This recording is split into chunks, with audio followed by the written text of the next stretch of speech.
This is just a quick video to demonstrate how the shutter doesn't always fire on this camera I'm selling on eBay. I've been asked questions about it, so I thought I'd do a quick video just to demonstrate.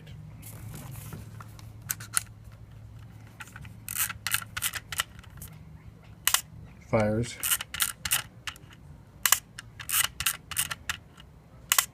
Hopefully I can get it to misfire. It doesn't do it all the time, but it's enough to that I had to mention it.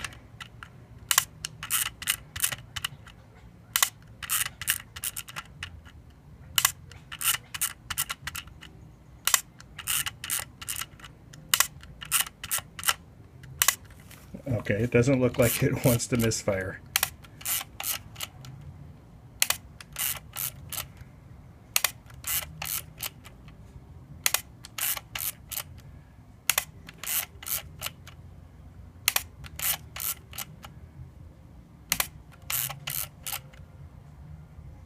There you go. It misfired. See, it didn't fire the shutter there.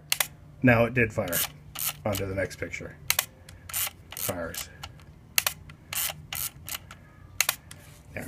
Like I said, it's an intermittent problem.